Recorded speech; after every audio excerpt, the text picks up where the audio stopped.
Hey, Jody here. Today we're doing some lap joints using 6013 rod. Not my favorite rod at all. Made no secret about that over the years. I'm trying to keep an open mind though. 40 years ago I welded with my first 6013 in welding school for a couple of days and then moved on to other rods, and I haven't had to touch it since because after working about 5 different nuclear plants, a couple of paper mills, a couple of fab shops, Never saw the rod again after welding school. You can find some awesome looking pipe welds done over in the UK using 6013. I hear it's popular over there for pipe welding. It's not here in the States, so I've just kind of like ignored this rod for forever, but I'm trying to keep an open mind today. Help a student maybe get through this step so you can get on to 6010 and 7018. Or if you just got a buzz box and you want to build a wood rack or a welding cart out of square tubing, these tips should apply just as well. Let's dive in. I'm using an old school Thunderbolt today, set at roughly 110 amps, and I'm going to be on DC electrode negative. At first, we'll weld on all polarities before we're done. Bending the rod like this a little bit allows you to get pretty much any angle you want. I do it a lot. I'm welding right outside my back door on a little portable Nomad welding table. You can hear that Miller Thunderbolt groaning in the background, and I've got it actually muted for part of this because it's just hard to talk over. But I've got the amperage dialed in fairly close, about 110 amps. And the material is only 1/8 of an inch, 3.2 millimeters thick, so it just doesn't take a whole lot.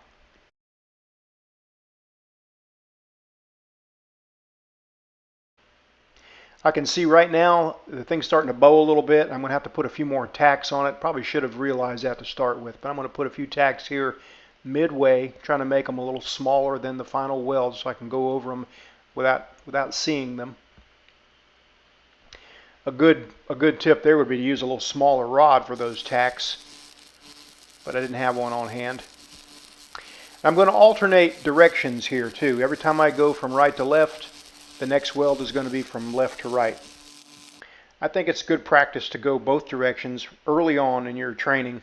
You will have to do that in the real world, in the field. You just kind of, there are obstacles in the way that require you to go one direction 1 minute and the next direction the next. Now we will be dunking this in a bucket, a quench bucket, periodically. I just got to say that's not something you want to get in the habit of doing to actual serviceable parts, but it's just for this. We're going left to right. I get comfortable where I can make a full run without getting in a jam and light up and go. See, everything just kind of looks different too when you change directions, so you need to get accustomed to moving your head, getting the right line of sight, getting comfortable. Left to right, right to left shouldn't make a difference after a while.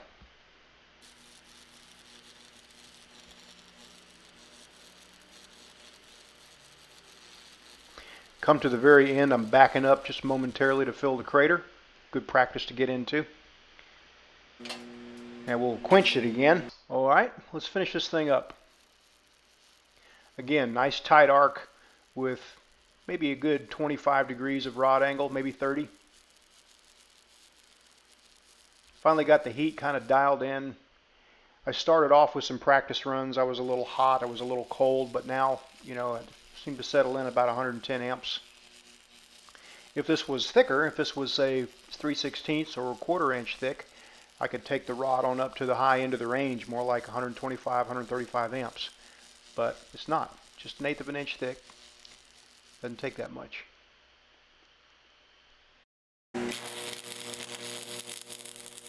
See all that slag just swirling around in there and you can't really distinguish the puddle yet. That's kind of what I don't like about 6013s. That one happened to turn out good, but I've also been surprised and had slag pockets there on a start. All right, we'll do a restart here. I'm going to light up ahead, long arc it just for about a second as I go into the crater and then carry on.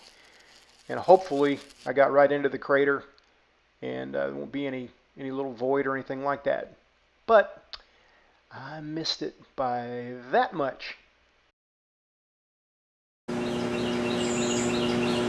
Nothing like hearing a buzz box with birds singing. This is the first side of the plate where I was kind of dialing in the amperage, and I got surprised a couple times by like a little slag pocket like this. So I had to crank the amps up a little bit. But that's kind of the nature of the beast with 6013, especially if you're going slightly downhill. All right, now let's compare DCEN, DCEP, and AC. First up, DCEN. We're going to do a quick little run here, even though we already have run. I just want to refresh your memory with a good little close-up arc shot.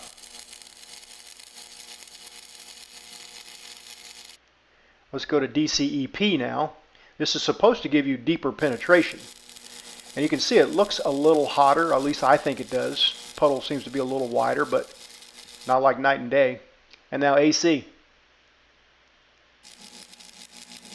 They all look the same, don't they? They sound a little different, maybe not on the film here, but in my ear when I was doing them, you can tell a little difference in the buzz of the arc. But, you know, the rod's designed for all three, and they're really hard to tell them apart. There's the DCEP penetration, not nearly as deep as I would have thought. There's the DCEN, slightly shallower, but not much difference. There's the AC. Some subtle differences, but not like night and day. What was really surprising to me was this was only 1/8 of an inch thick material, and I didn't even penetrate nearly halfway through. You just don't get a lot of penetration with 6013. So what are the takeaways from this video? Number one, make sure you have enough amperage, because what I see a lot of times in new students is, you know, not using enough amperage, like being afraid of it a little bit, and then having to hold a long arc to compensate to not stick the rod because you don't have enough amperage. Here's really good advice for any stick welding. You know, set the amperage hot enough where the rod won't stick when you hold a really tight arc, then hold a really tight arc. Another thing on 6013s is it's a very slaggy rod.